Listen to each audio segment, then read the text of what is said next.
Good morning. The new Honnam KTX Line begins operations this morning following an opening ceremony held on Wednesday. Key details such as the lifting of sanctions remain a doorstop in the Iranian nuclear talks as the marathon discussions are poised to stretch into another day of negotiations. Set against the backdrop of the Big Blue will visit Namhae of Gyeongsangnam-do Province, the hidden delight of the South. And you don't need department stores to be a fashionista. If you don't know where to go for cheap vintage fashion, the Guje Market may be the spot. On Korea Today, Thursday, April 2nd, 2015. From Arirang News, this is Korea Today.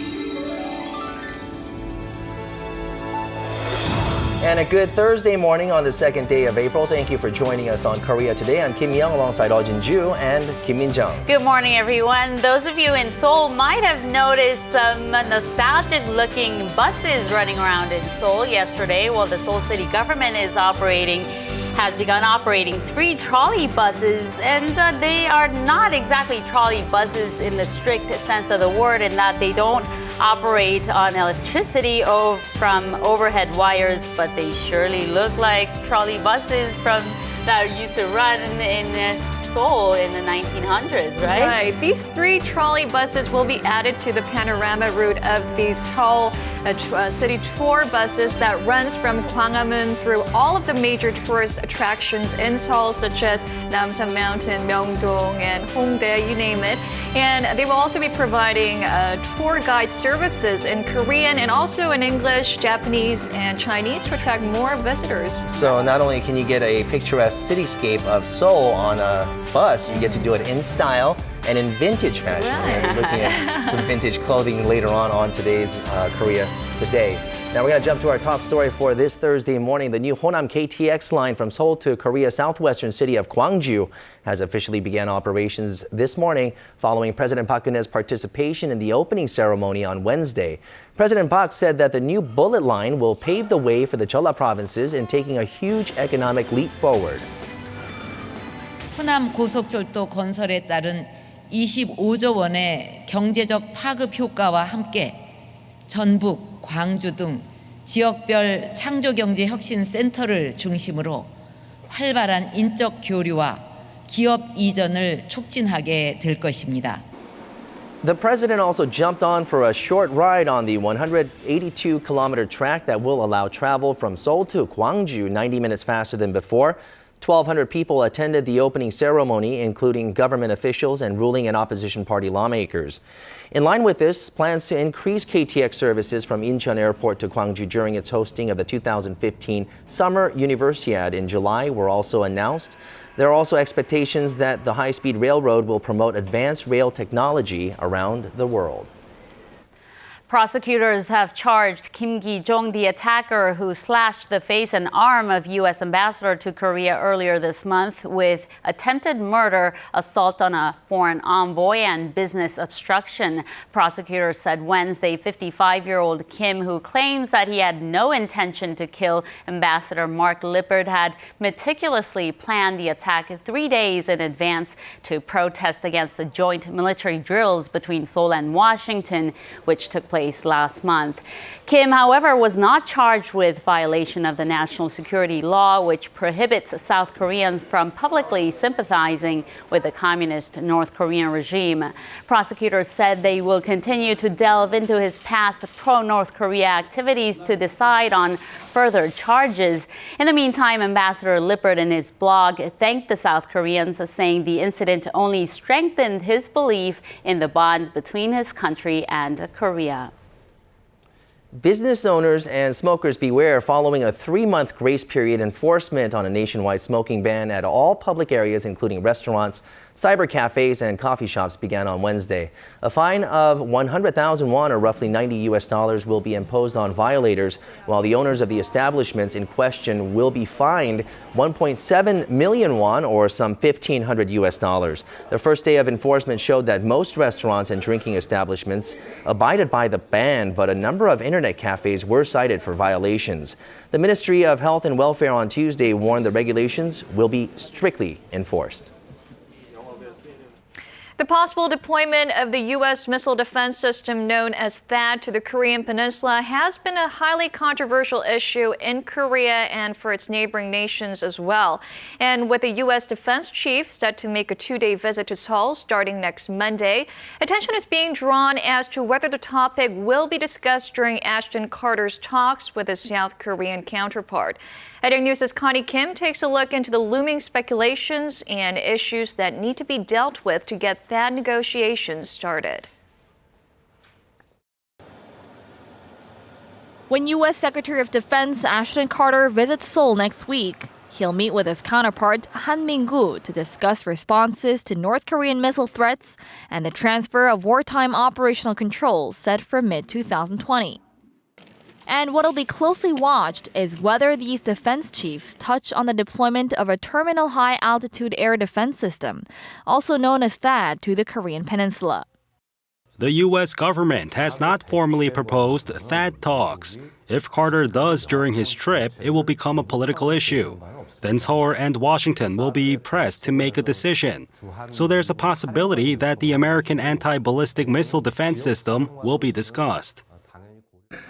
It's a highly controversial issue. Neighboring countries view the American missile shield as a security threat. China and Russia have expressed concerns about THAAD's monitoring range, which reaches up to 2,000 kilometers, easily covering mainland China and Russia. Other experts think THAAD talks are highly unlikely. This is time for cool down. China's reaction on the THAAD issue, very controversial. I don't think he's going to raise any controversial issues at all. Rather, he will say the U.S. commitment to the defense of South Korea. Sandwiched between Beijing and Washington, Seoul has maintained strategic ambiguity on the possible deployment of a THAAD and says it has not held any formal consultations on the matter. Diplomacy aside, observers say Seoul must not be pressured by neighboring countries regarding such decisions and must take an objective approach. If Korea cannot make a decision on THAAD because of concerns from neighboring countries, it will set a bad precedent. It has to state its stance now, or it may face more pressure in the future when bringing in new high-tech weaponry to the peninsula. Some observers believe official talks could become a reality if the U.S. proposes to deploy THAAD in Korea for the protection of U.S. bases. But before that, a bigger issue would first need to be addressed. Experts say that Seoul and Washington would have to agree on the severity of the North Korean nuclear threat in order for THAAD talks to proceed. In the case of the U.S., its sequester caused cuts to the military's budget. Washington views North Korea's threats have ramped up and voices bringing in more weaponry is needed. The South Korean government, however, has a rather negative view in increasing the defense budget. So even if it needed THAAD, it's likely Korea will say THAAD is not needed at the moment. Then they would face a challenge of hammering out specifics like location and how to split the cost. Korea would have to secure up to 27 acres of land and regulate aircraft, automobiles, and all personnel within a 5-kilometer range to ensure safety from the missile shield's electromagnetic waves. But until THAAD talks materialize, the two countries will focus on trying to find common ground on security, military, and diplomatic issues at upcoming defense talks, like the Korea-U.S. Integrated Defense Dialogue scheduled this month in Washington and the upcoming Asia Security Council meeting in Singapore.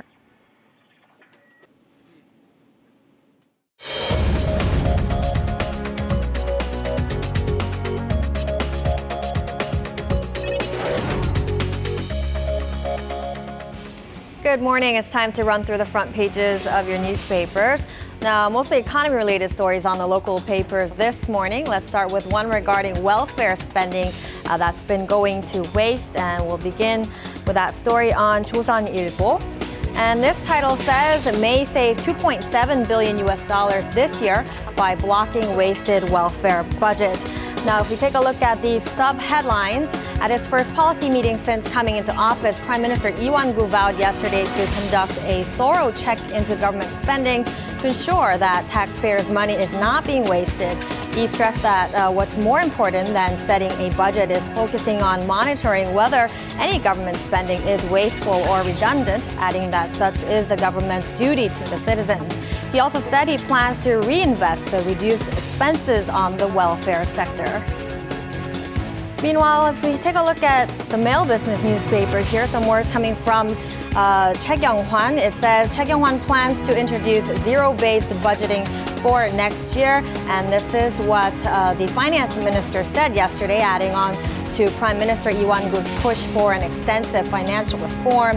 He said that the government will carry out restructuring efforts to boldly abolish or sharply cut budget projects that have shown insufficient performance or have been conducted simply out of habit by strictly applying a zero-based budgeting method, which refers to preparing cash flow budgets and operating plans that start from scratch with no pre-authorized funds. And switching gears to the subject of geology, let's take a look at this one here on 동아일보. The header reads, Korea, China prepares in advance for possible Picturesque mountain eruption. Now, citing the rise of surface temperatures of Mount Picturesque, geologists are predicting that this mountain may erupt in a couple of years. In fact, if we take a closer look at the article here, a joint research team from Korea and China have thus been carefully observing the geological movements of this highest mountain in the Korean peninsula that's located on the border between North Korea and China, planning to conduct an on-site exploration soon. Now, the two sides also plan to establish a 3D map of the site, agreeing to thoroughly study the possibilities of magma flow via a volcanic explosion. And wrapping with a look at the Korea Economic Daily for this headline. You heard about this earlier on. The article is called New KTX Service Brings Economic Spring to Honnam. And let's take a look at these bold sub-headlines. The new high-speed railways linking the capital to major cities in the Honnam region or the southwestern part of the country, including Gwangju, will begin its operation this morning, reducing the initial travel time by up to an hour. Not only will this bring more convenience to travelers, the new business is expected to create a production inducement effect worth some $270 million and also create more than 4,000 new jobs. Now, that was a look at our local headlines this Thursday, and following are the stock numbers from Wednesday.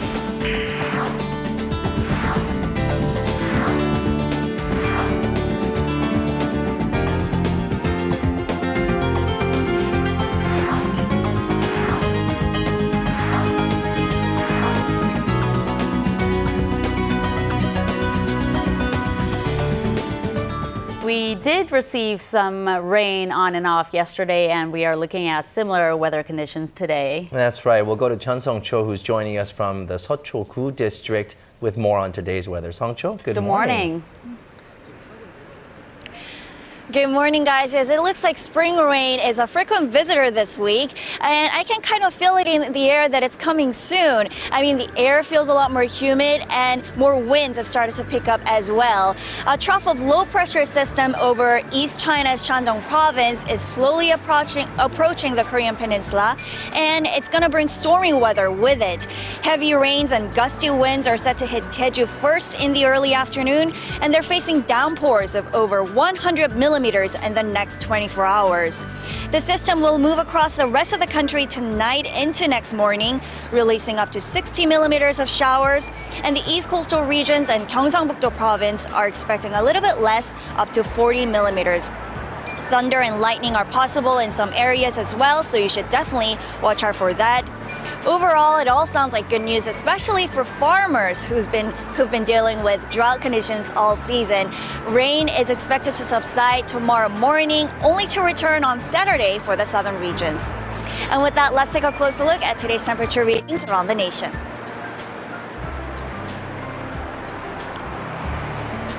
Currently, Currently, it's 9 degrees Celsius here in Seoul, a bit chillier than yesterday morning.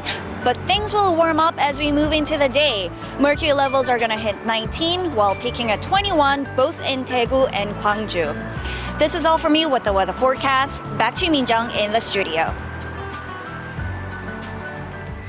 Let's now get a check on the global headlines we're following at this hour with our Eunice Kim, who's standing by at the news center for us. Hello there, Eunice. Good morning, Minjung. No breakthrough just yet on the Iran nuclear talks. They're stuck over some key details, including sanctions and atomic research. Now, negotiations continue in Switzerland, and there's a lot at stake.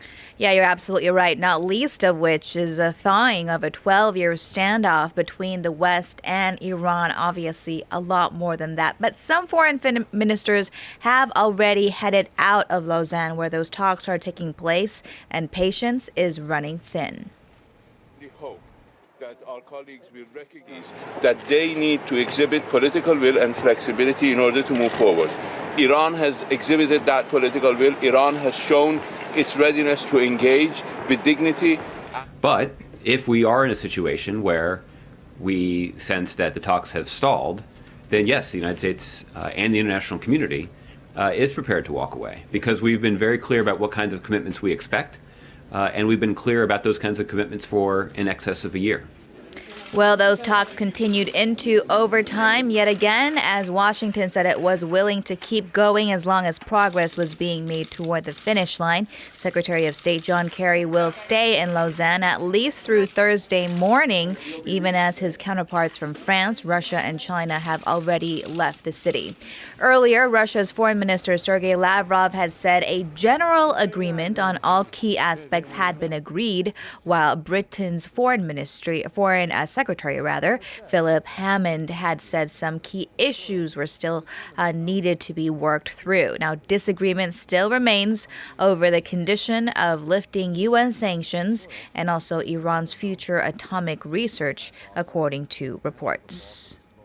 Turning next to the Germanwings crash, the head of parent company Lufthansa says it will take a long time to determine for certain the string of events that ultimately led to last week's devastating crash that killed all 150 on board. Carsten Spohr and Germanwings managing director Thomas Winkelmann made a visit to a memorial near the crash site to pay respects to the victims. As you see they laid a wreath at the site in the village of Le Vernet. Spohr said that there was not a single hour he and his colleagues don't think about the terrible accident and were just very, very sorry beyond words. He did not answer questions as to what he had known about the mental health of co-pilot Andreas Lubitz, who is suspected of deliberately crashing that plane. And in the meantime, debt talks continue in Europe between Greece and its lenders.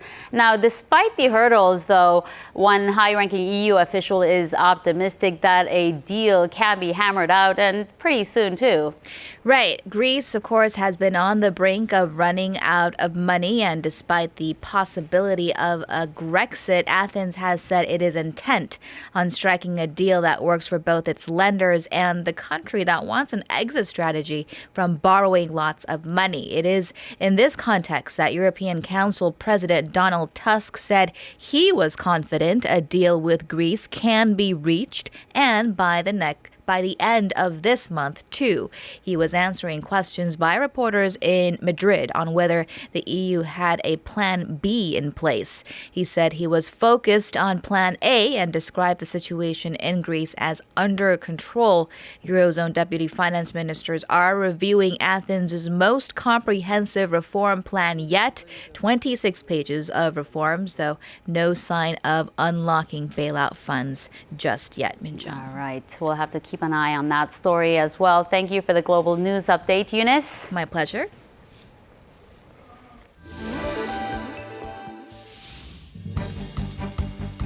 Still ahead on Korea Today, Namhae of Gyeongsangnam-do Province. This island county is right on Korea's southern coast and boasts picturesque rolling hills set against the backdrop of the Big Blue Ocean. Enjoy some downtime at Namhae and its most rustic and its most exclusive destinations.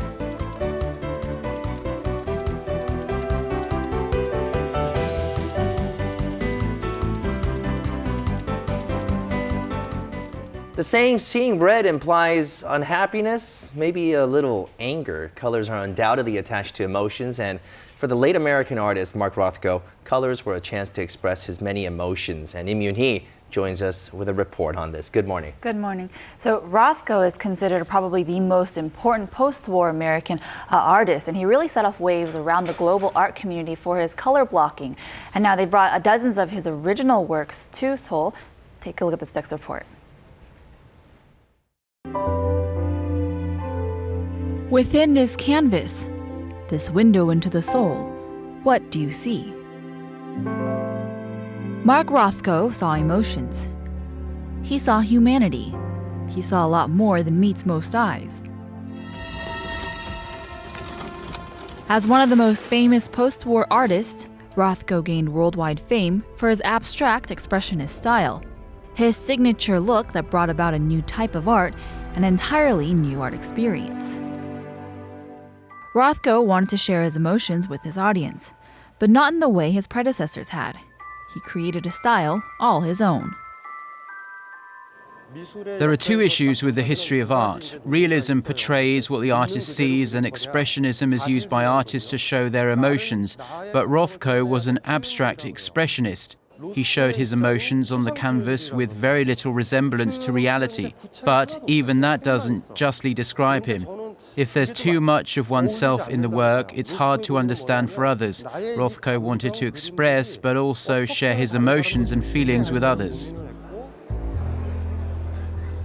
The beginning of Rothko's career didn't look much different from any other artists of the era. He was largely influenced by other movements within the art realm, such as surrealism and expressionism. Early works contained scenes from society, and actual people as well.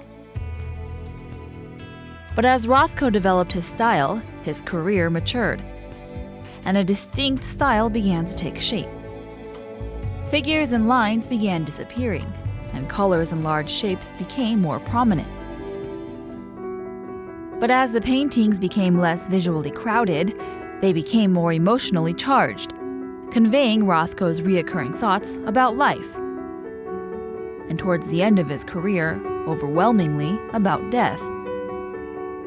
Within any painting, the lines and logistics must be considered, and colors are used to carry emotions. Rothko committed suicide in the 70s, but right before that, he made big wall murals with dark colors, and as a result, he had a breakdown. If you're not careful about looking at those particular wall murals, you could get very depressed. After drawing these, he had an emotional collapse, but this red painting was sort of a chance to revive himself. And while it seems brighter, it looks like the result of a deadly, bloody accident. In a way, this painting can be considered a failed effort. The hours and hours it took Rothko to paint each piece was the amount of time he felt one needed to observe and fully understand his paintings. A quick glance doesn't reap the same experience as one that looks, reads, and feels a Rothko painting. Now, I understand that this exhibition was able to bring some of Rothko's most important works to Seoul. Right, so very big deal. This red painting, this painting you saw, that was his last painting, and it's considered one of his most important works.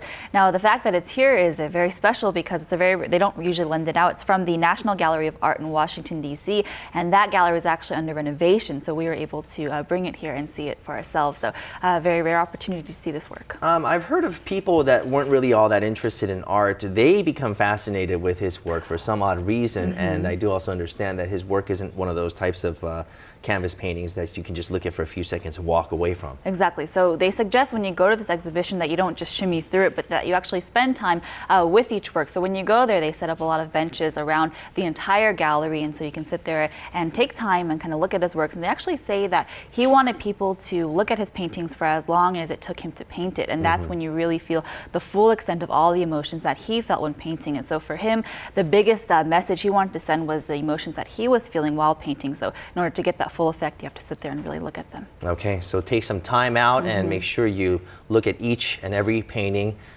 investing a little bit of time and effort into it, right? All right, thank you very much, Uni, for this report. Well, you're always welcome.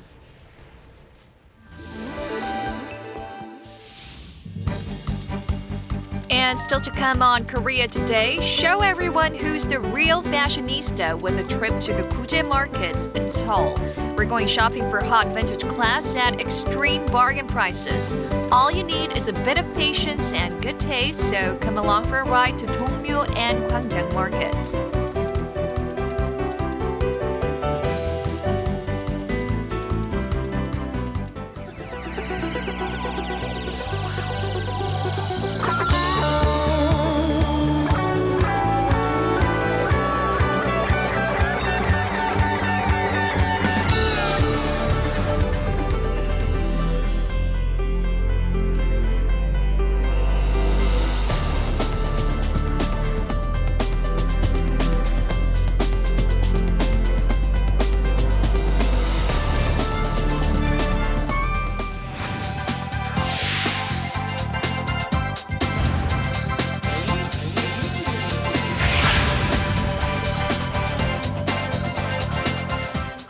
There's a growing trend of young people meeting their friends or lovers at a very early time in the morning. That's right, and they're called the 조찬족 or the breakfast tribe, and this new trend comes as people are just busy with their daily lives, and our Seomi Sorang joins us for more on this. Good morning. Are we part of this breakfast tribe? So, as the term implies, 조찬족 or the breakfast tribe, they refer to people who meet and socialize over breakfast as opposed to the traditional dinner.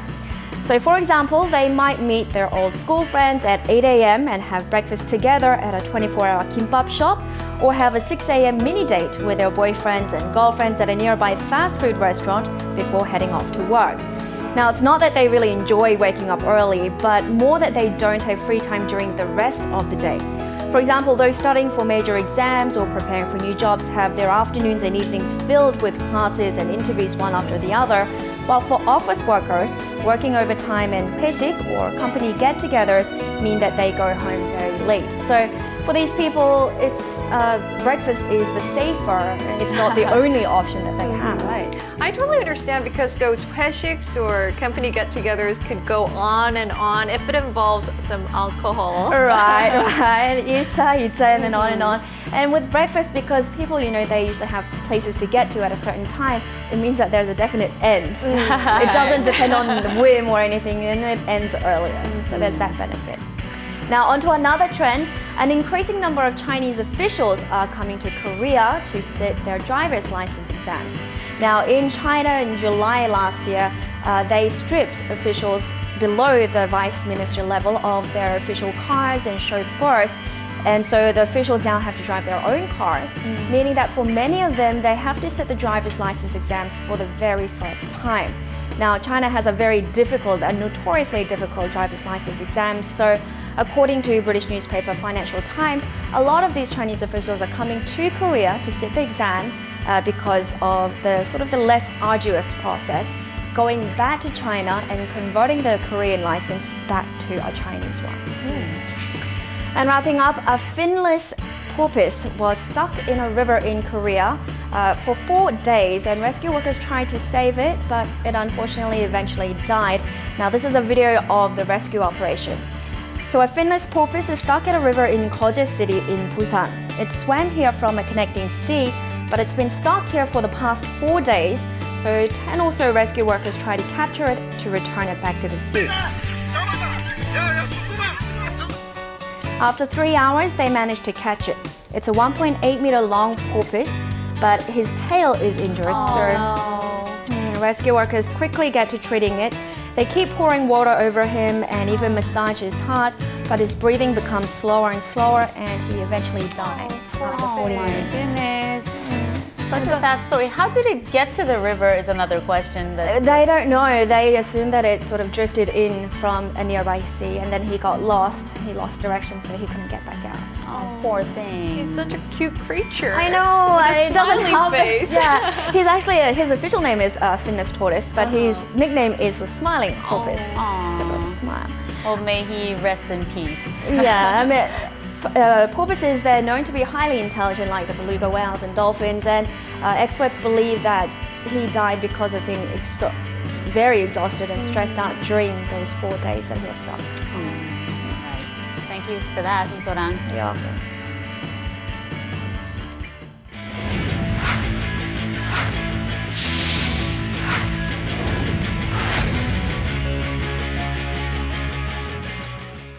And a good Thursday morning to you all as we kick things off with the 2015 Summer University, which will kick off later this year in Gwangju.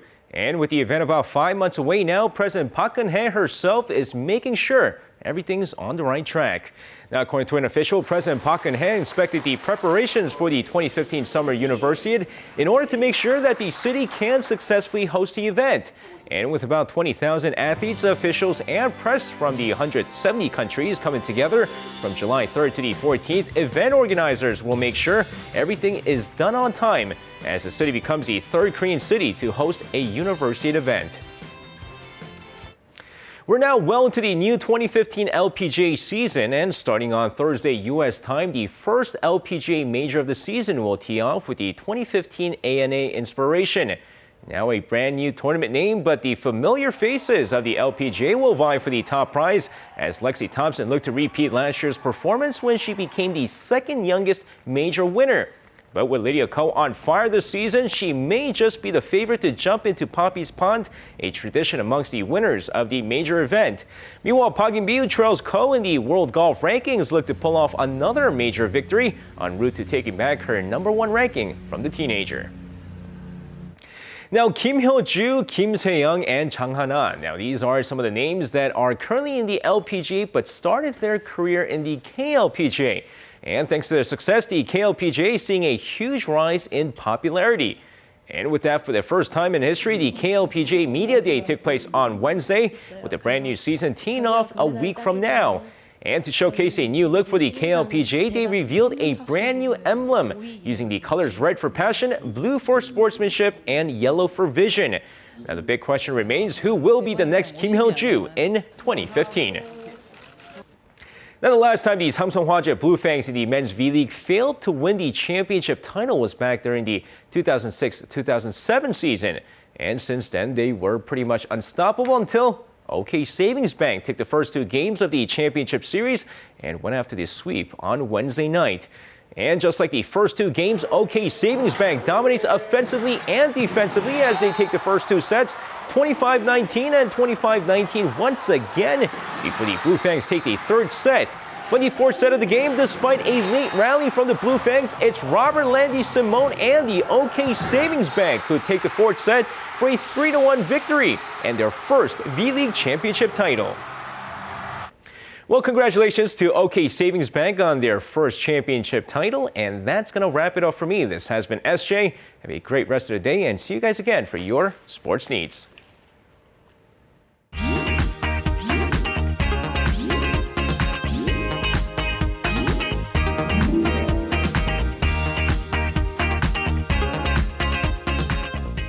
April is that month of the year where spring really sets in. You get to see the blossoming flowers nationwide. And if you're looking for a trip, a low-key trip, then Joey Mercadante has the twist on that. Joining us is Joey. Good morning. Good morning. Hi. Good morning. Yeah, sometimes you just need that low-key trip filled with peace and quiet. And that's why this week we're headed to Namhae Island in Gyeongsangnam-do.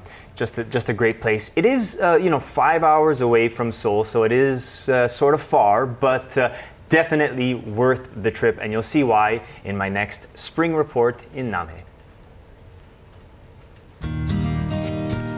Our getaway is to the country's 4th largest island, Namhae. Namhae is a county in Gyeongsangnam-do Province made up of the main Namhae-do Island and 70 islets. It's part of the 한려해상의 Maritime National Park in the South Sea.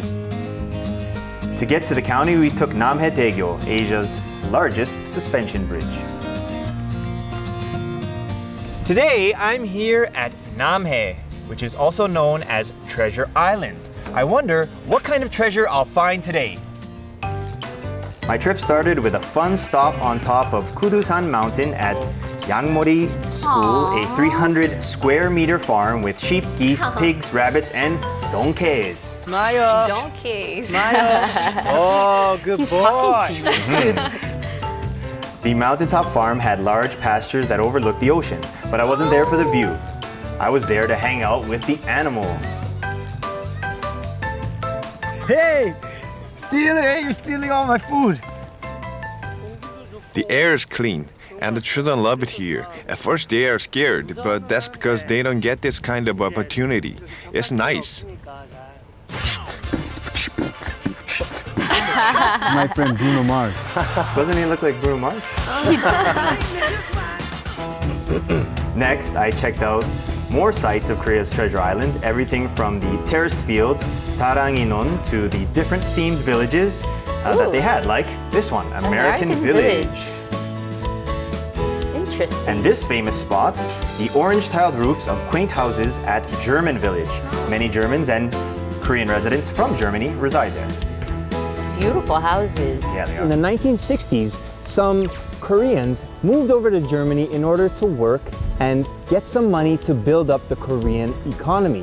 When they returned with their newly established German families, the government rewarded them by giving them these properties. Next to German Village is Haeuram Art Village. Artists live and work here, sharing their space and artistry with visitors at a closed school renovated into a studio. It's filled with old trinkets and traditional art pieces. About 20,000 items are on display there. And the hands-on activity today, chilbo crafting. Chilbo originally refers to the 7 drawers. We are offering chilbo crafts for visitors where we use powder or little bits of enamel to make a design on ordinary rocks. I got busy making a chilbo or enamel craft of my own. Now you could coat rocks, but I chose copper and made my design using a glass powder. Then the ornaments are fired in a kiln at 800 to 900 degrees Celsius to melt the glass. Wow. Pretty cool, huh? Beautiful. I never knew there was anything like this before. It's very neat and fun to do. And here it is, a one-of-a-kind Joey design. Oh. Well, it's not what I imagined, but it's still very unique. And it's mine, and I made it, and I'm happy. What do you think? Now, I was on my way to a place in Namhae that's supposed to soothe your mind and body. The destination's South Cape, a small ultra-modern resort situated right along the water. Architects and designers from Korea and abroad work together to build and fill this chic resort. Wow. Beautiful. Yeah. I can truthfully say that my mind went to a happy place as soon as I stepped into the suite. It was designed to be modern and sleek and offer patrons an amazing view of the ocean, which it does.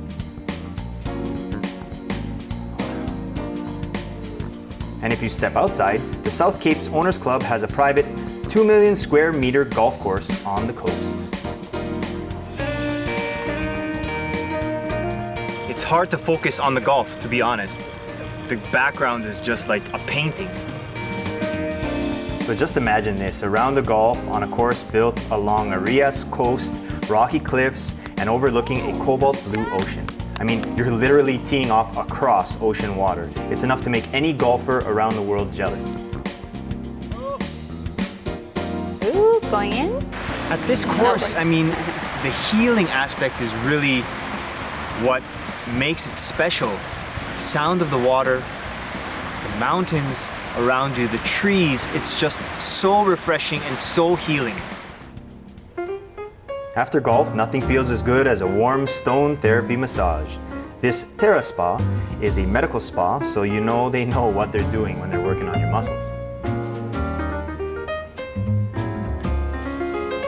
And to replenish, Hanu, Korean beef from Namhae, grilled with vegetables. What makes this meat so special is that it's locally grown. All the cows from right here in Namhae, and you can definitely tell. As soon as you bite into the meat, it tastes fresh, soft, juicy, and delicious. Following dinner, a nightcap or a glass of wine at the music library. Here, you're free of stress, free of worries, left alone to watch the night ocean and let the music soothe you.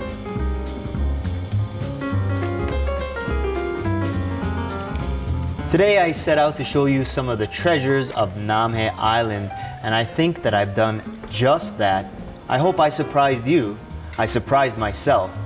It's beautiful here, and maybe you should come and check it out for yourself.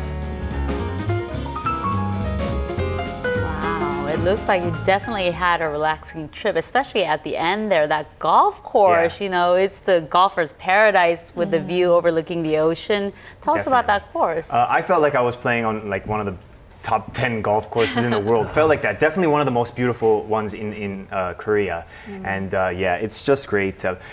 Especially because of the scenery, as I mentioned, and you can actually do a bit of trekking along the coast as well. And the resort has decided to actually incorporate a few other leisure activities like yachting and fishing. And if you enjoyed what you saw, April is the perfect time to visit the resort because they're having a lot of special package deals, and you can enjoy the massages and the golfing and the ultra-modern resort. So check that out.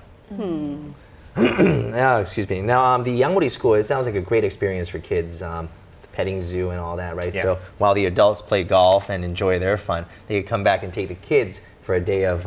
I would definitely choose the petting zoo. Oh my goodness, those little baby animals. I would choose the golf. Really? I know. Why not do both, right? Yeah, it's so great. There were so many families there enjoying feeding the animals as they're running free in the pasture. And if you catch it at the right time, there are some really cool things you can see, like the sheepdog herding the sheep. There's a border collie there that you know, he does his thing, and you get to see him round up the sheep. And in April, what's really great is that they're shearing the sheep. So you get to see them shave the wool, which is like this thick. Oh, wow. So they go from being these chubby sheep, you know, cute sheep, to really attractive, sleek. That is cute. That is like quite a cat that goes for a dip, right? Newfound appreciation for sheep after this. So there's definitely a lot to do in Namhae, but as you mentioned, it's located way down south, and it takes quite a while to travel from Seoul. So what are some of the best options to travel there? Well, the best option would be to drive down there in a Ferrari, but if you don't have a Ferrari, then take the bus. The best bus is definitely the way to go. You can visit the Nambu bus terminal, get a bus there, or the Dong-Seoul bus terminal, the East Seoul bus terminal, and just hop on a bus. It's the fastest way, and there's great information on the bus terminal websites in terms of the time of the buses and the frequency, so check that out as well. Well, with the Ferrari, you have to deal with the traffic and the driving for hours. Yeah, but it may not take 5 hours, actually, in a Ferrari. Okay, we'll get to that later after the show. Yeah, I guess so. All right, thank you so much, Joey. My pleasure. Thank you.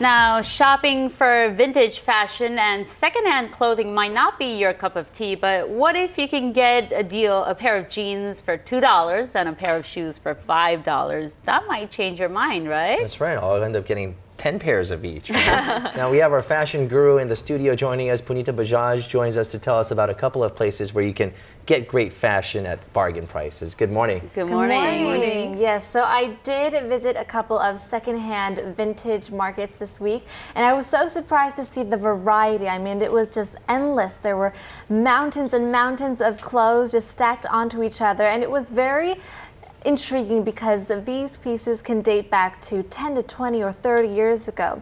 So these pieces have a little bit of history behind them as well. Right. So let's take a look at how I did my outing, how I did my shopping with a budget of only $50. $50? All right. Individuality. Be yourself. Stand unique. Dare to be different. That's the range in fashion, and we have the perfect solution for you. We're going vintage this week, and celebrities always have a few vintage looks in their closet, and you should too, because retro will always be in.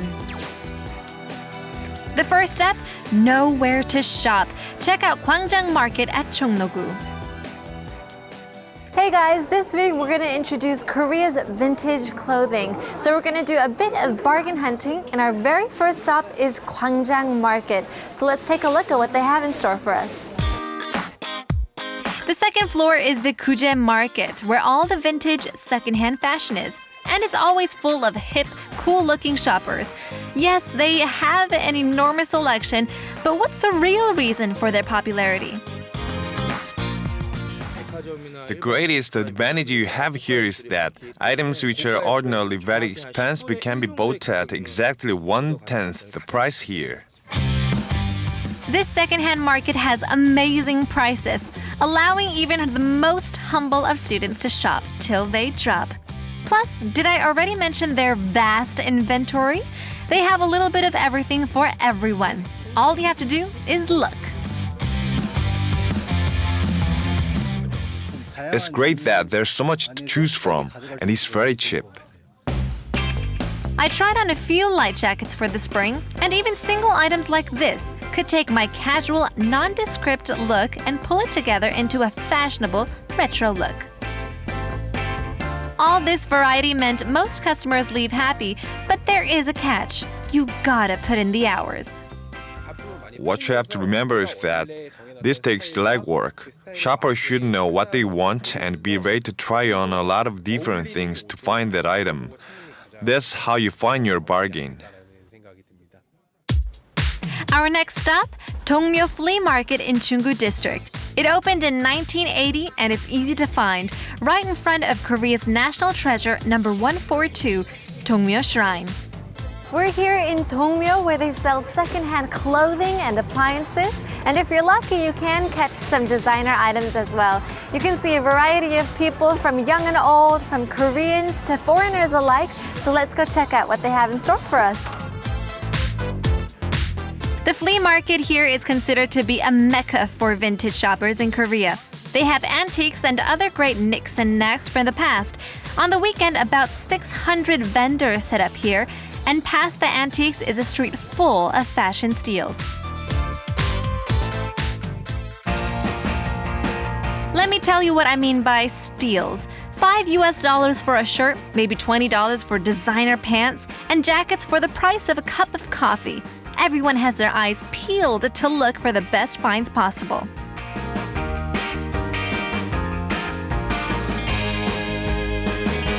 This is a really, really famous and expensive designer brand. So if you are lucky, like we said, you can get one of these. 얼마예요? 2,000원. 2001. So that's a really big save.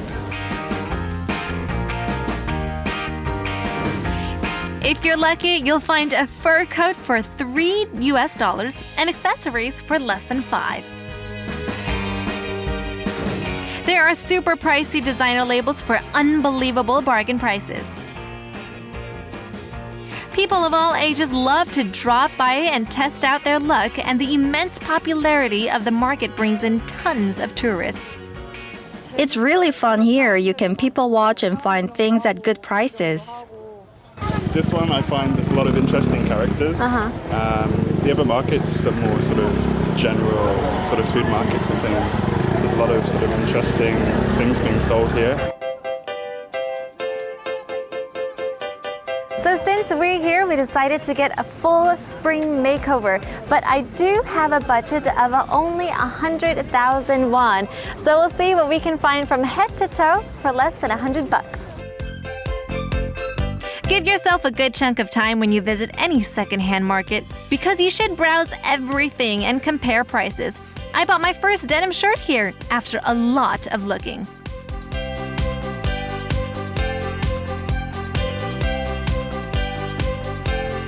Shoes, pants, jean shirts, printed shirts.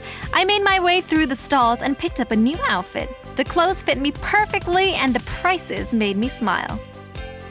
This whole look cost $42. The weather's so nice out. Grab your walking shoes and take your shopping outdoors. Visit vintage markets to style, accessorize, and save. So your whole look that you're sporting right now, $42. $42. I would pay $420 for that look. Oh, really? Thank you. You can, by the way. I'll go shopping for you, and then you can go ahead and fork I'm over saying that it's price. that chic and really trendy looking. Well, thank you so much. But it did take a little bit of an effort. Now, it took the whole day for me to find the items, because as I said, and as you see in the video, there's mountains and mountains, and there are so many people looking for great things to find. And especially, I really like this item. It's really it's trendy. It's the cargo, the camouflage, the army look that a lot of people are wearing today. And I like this graphic tee.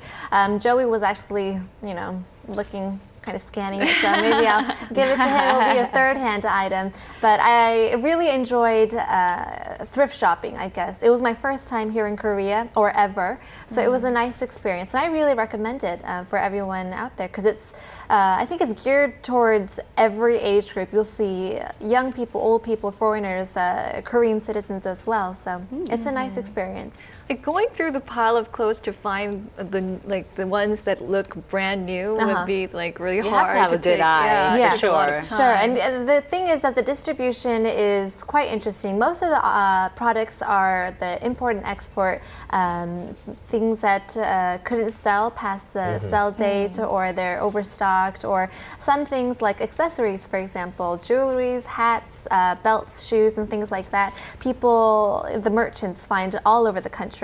So they have a bit of history behind them as well. And they're so cheap. They're so inexpensive. The prices are so low, and it's not too old. Things like this, as you see, they still look pretty new. The color is still pretty vibrant.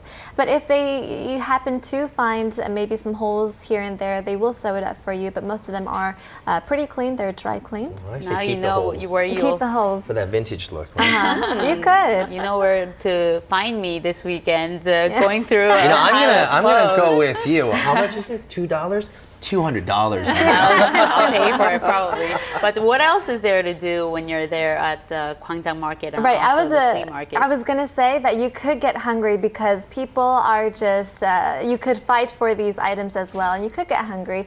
Especially for Gwangjang Sijang, it is most popular for their pancakes, their mungbin pancakes. In Korean, the bindaetteok is amazing because they actually have meat in these pancakes, and I think that's quite different. If you've ever been to there, you know how big their blood sausages are. Their sundaes, they're amazing. They're thick, yeah, so it's really nice. If you're a foreigner, it's a great experience to go to these flea markets. It's different than a swap meet, and it's different than a Goodwill store.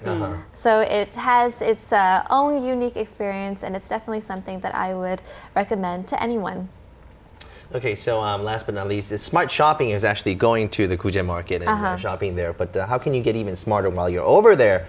I'm sure you have some tips for us. I do have some tips. That was my first time, but I realized that you have to first know what you want. So you have to do your homework beforehand and kind of know what's in style. I think everyone has a sense of what's in and what's not. You don't want to go too off the retro cool track.